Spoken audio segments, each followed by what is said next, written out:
Bio India की इस अनोखी कक्षा में आपका फिर से स्वागत है। मैं हूं धर्मेंद्र कुमार और आज मैं बताऊंगा भारत को बुरी तरह प्रभावित कर रही डिजीज जिसका नाम है ब्लैक फंगस।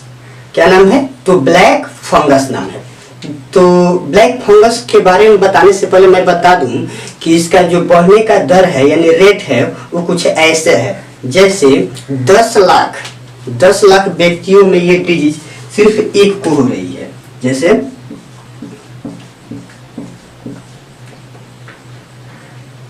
10 लाख व्यक्तियों में सिर्फ एक व्यक्ति को हो रही है क्या? Black fungus.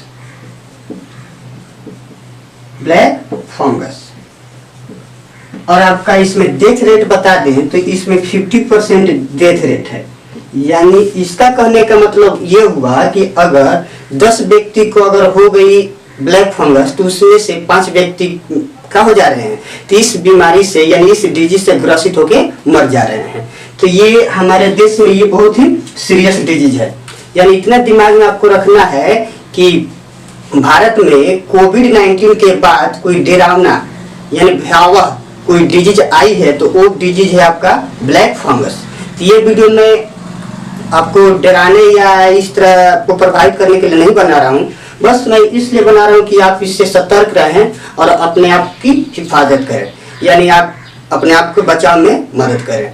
तो इतना दिमाग में रखिएगा कि ये मकसद मेरा किसी को डराने का नहीं है, बस ब्लैक फंगस के बारे में कुछ जानकारी आपको शेयर करना चाहते हैं ताकि आप इसके बारे में कुछ जान जाए ताकि अपने आप को हिफाजत कर सके।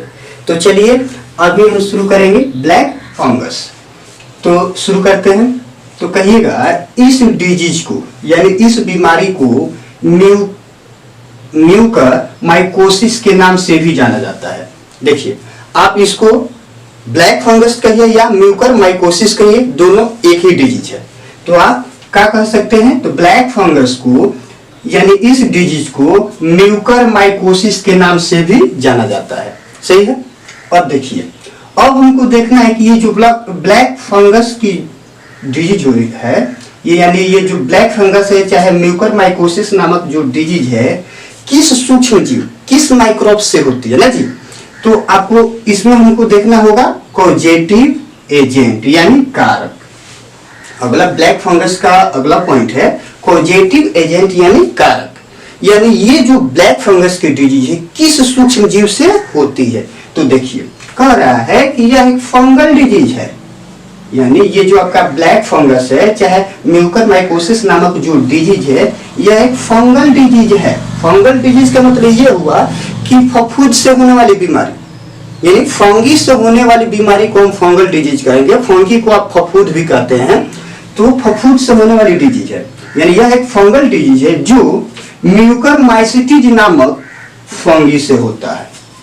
अगर आपसे कोई कहता है कि ये जो डिजीज है ब्लैक फंगस नामक जो डिजीज है किस सूक्ष्म जीव से होता है तो आप कह सकते हैं कि यह एक फंगल डिजीज है जो म्यूकरमाइसिटीज नामक फंगी से होता है। सही है। अब देखिए कॉजेटिव एजेंट के बाद हम लोग का ब्लैक फंगस में पॉइंट आता है ट्रांसमिशन यानी संचरण। यानी ये जो ब्लैक फंगस की जो डिजीज है यानी ब्लैक फंगस वाली जो बीमारी है इस डिजीज का ट्रांसमिशन कैसे होता है। यानी ये बीमारी एक व्यक्ति से दूसरे व्यक्ति में या वातावरण से हम लोगों के संपर्क में कैसे आती है, कैसे हम इस डिजीज से प्रभावित होते हैं ना जी। तो देखिए कह रहा है, एक बात मैं बता दूं, पहले ही मैं कुछ बोर्ड पर लिख दिया हूं ताकि अगर समझाते समय हमको लिखने की जरूरत ना पड़े और समय आपका ज्यादा बर्बाद ना हो, इसलिए मैंने पहले ही क्या कर दिया है, लिख दिया है। तो देखिए इस डिजीज का ट्रांसमिशन यानी ये जो ब्लैक फंगस नामक जो डिजीज है इस डिजीज का ट्रांसमिशन डिसॉल्व्ड पार्टिकल यानी धूलकण, स्वेल यानी मिट्टी तथा मॉइस्ट पैलेस यानी नम स्थान इत्यादि के संपर्क में रहने से होता है। यानी हमारे कहने का मतलब हुआ कि अगर ये बीमारी फैल रही है तो किस कारण से किस मतलब की वजह से एक जगह से दूसरी जगह फैल रही है, तो डिसॉल्व्ड पार्टिकल यानी धूल कण के माध्यम से ये डिजीज हम लोग के संपर्क में आ सकते हैं या हम लोग उसके इस बीमारी के संपर्क में जा सकते हैं। यानी जो धूल कण वातावरण में उठते हैं या जो भी प्रदूषण है उसके वजह से ये बीमारी हो सकती है। कॉन्टामिनेटेड सॉइल यानी जो मिट्टी है उसके संपर्क में हम लोग रहते हैं, जैसे वो मिट्टी क्या है, कॉन्टामिनेटेड है, उसी के संपर्क में हम लोग को रहना है ना जी, तो उसके जरिए भी ये डिजीज हम लोग को हो सकती है।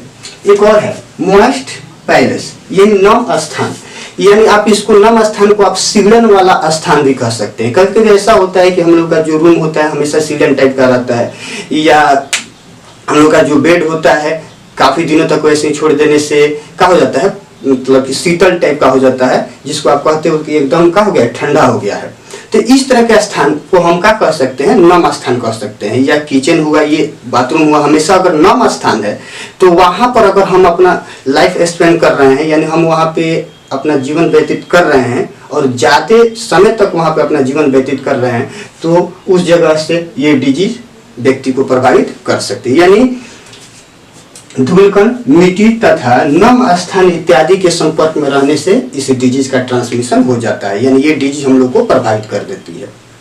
नेक्स्ट पॉइंट है इसमें कि इस डिजीज का जो ट्रांसमिशन है कॉन्टामिनेटेड वाटर, फूड तथा फ्रूट्स के उपयोग से भी होता है। अब यहाँ पर बात आती है कॉन्टामिनेटेड क्या है, तो आप इसको कह सकते हैं कॉन्टामिनेटेड का मतलब होता है प्रदूषित, चाहे दूषित, चाहे संदूषित, यानी साफ सुथरा शब्दों में कहा जाए तो ये यूज के लायक नहीं है, गंदा मतलब हुआ। तो इस डिजीज का ट्रांसमिशन कॉन्टामिनेटेड वाटर यानी संदूषित या प्रदूषित जल के उपयोग से, फूड प्रदूषित भोजन के उपयोग से, जिसको आप बासी भोजन भी कह सकते हैं, फ्रूट्स यानी कॉन्टामिनेटेड यानी प्रदूषित फल फ्रूट्स जिसको आप कहते हैं, फल वगैरह के उपयोग से भी होता है। तो दिमाग में रखना है कि इस डिजीज का ट्रांसमिशन किस तरह हो सकता है, तो कॉन्टामिनेटेड वाटर से भी हो सकता है, फूड से भी हो सकता है, फ्रूट से भी हो सकता है। नेक्स्ट इसमें पॉइंट है कि इस डिजीज का जो ट्रांसमिशन होता है ना, वो इन्फेक्टेड पर्सन के साथ रहने पर भी हो सकता है। यानी अगर कोई व्यक्ति ब्लैक फंगस का शिकार हो गया, उसी के साथ यदि हम रहते हैं या कोई रहता है, तो ये ब्लैक फंगस नामक जो डिजीज है उस दूसरे व्यक्ति को भी हो जाती है। क्यों? क्योंकि अगर किसी को ब्लैक फंगस नामक जो डिजीज है हो गई है, तो उसके संपर्क में रहने पर इन्फेक्टेड पर्सन छींक मारेगा, खांसेगा, बात करेगा। तो अगर इस तरह का काम कर रहा है तो उसके जो खांसने पर, छींकने पर जो ड्रॉप निकलते हैं यानी छींक से जो बूंदे निकलती है, वो बूंद हवा के संपर्क में जाएगा और आसपास में हम रहेंगे तो ये डिजीज उस हवा के संपर्क में, वो डिजीज हमारे श्वसन क्रिया के करने के वजह से वो हमारे शरीर के अंदर चला जाएगा और अंदर जाने पर हमें भी क्या कर देगा, तो ब्लैक फंगस नामक डिजीज उत्पन्न कर देगा। यानी अगर इस डिजीज का ट्रांसमिशन हो रही है तो दिमाग में रखना है कि इन्फेक्टेड पर्सन के साथ यानी संक्रमित व्यक्ति के साथ रहने पर भी हो सकता है। सही है।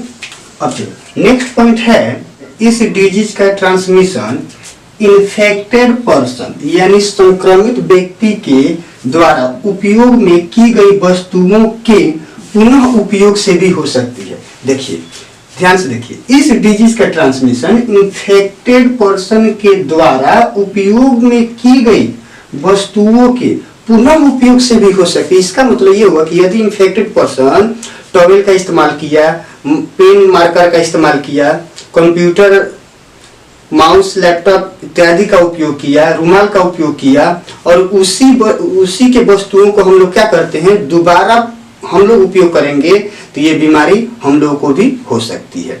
तो यहाँ पे बताया जा रहा है कि इस डिजीज का ट्रांसमिशन इन्फेक्टेड पर्सन के द्वारा उपयोग में की गई वस्तुओं के पुनः उपयोग से भी हो सकती है। सही है। तो ब्लैक फंगस में ट्रांसमिशन के बाद हम लोग का नेक्स्ट पॉइंट है सिम्टम्स यानी लक्षण। यानी जिस व्यक्ति को ब्लैक फंगस नामक डिजीज हो जाएगी तो उसके शरीर में किस तरह के लक्षण दिखाई देंगे, यानी कैसे पता चलेगा कि उस व्यक्ति को ब्लैक फंगस नामक डिजीज हो गई है। तो देखिए, इसमें इसके सिम्टम में पहला पॉइंट है फीवर तथा कफ का होना। यानी जिस व्यक्ति को ब्लैक फंगस नामक डिजीज हो जाएगी उसको बुखार आ जाएगी, खांसी हो जाएगी, यानी बुखार भी रहेगा, खांसी भी रहेगी। अब एक बात मैं बता दूं, अभी जो मौसम चल रहा है तो इसमें नॉर्मली किसी को भी, हर किसी को, चाहे किसी को भी बुखार खांसी हो सकती है। तो इसकी वजह से आपको नहीं समझना है कि ब्लैक फंगस हुआ है। नॉर्मली ये जो सिम्टम्स है सब एक साथ दिखाई देगी तब जाकर मानेंगे कि हो सकता है कि ब्लैक फंगस नामक डिजीज उसको हो गई है। तो पहला पॉइंट लक्षण क्या है कि व्यक्ति को फीवर तथा कफ होना, यानी उस व्यक्ति को बुखार तथा खांसी होना। नेक्स्ट पॉइंट है हम लोग का आंखों में दर्द, लाली तथा आंखों की रोशनी कमजोर होना।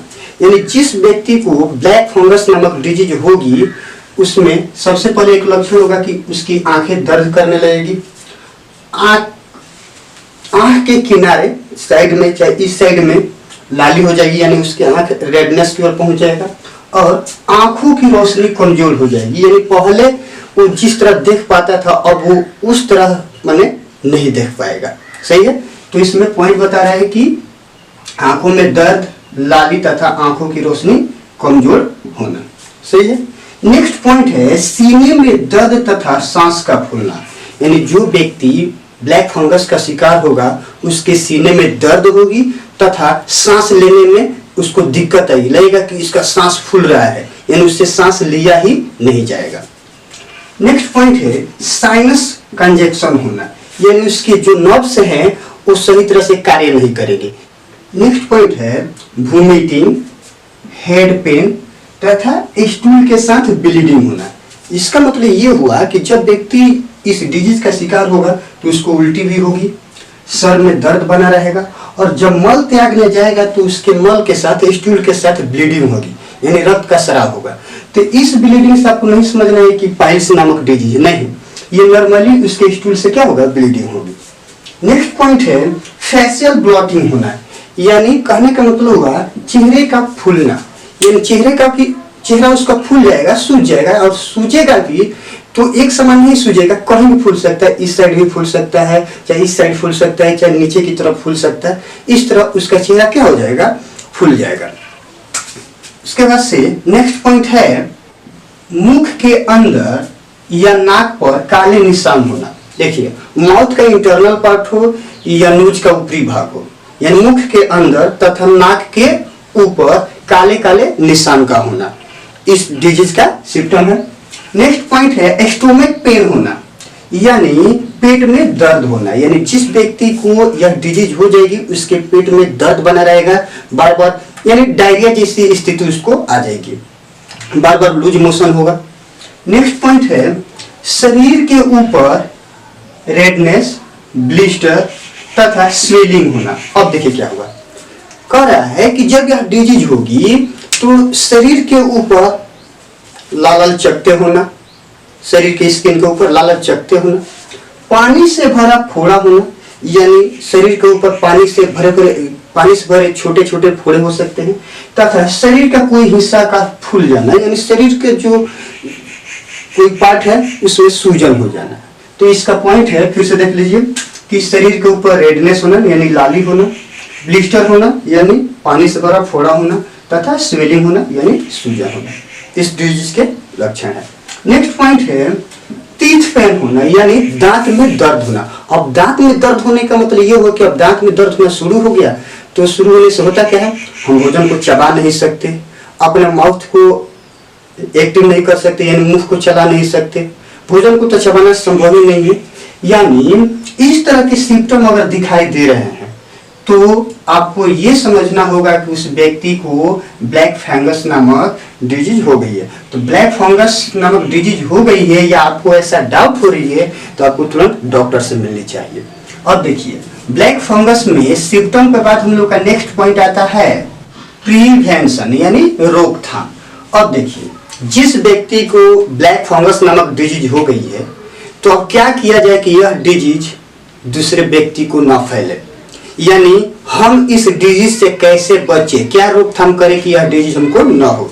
तो पहला पॉइंट डायबिटीज, कैंसर, किडनी या वैसी डिजीज जिसमें लंबे समय तक व्यक्ति मेडिसिन ले रहा है उसे सतर्क रहनी होगी। यानी सबसे पहली बात कि देखिए अगर कोई डायबिटीज का पेशेंट है, कैंसर का है, चाहे किडनी से संबंधित पेशेंट है या वैसी डिजीज है जिसमें व्यक्ति लंबे समय से दवा ले रहा है, उसको तो पहले सतर्क रहना होगा।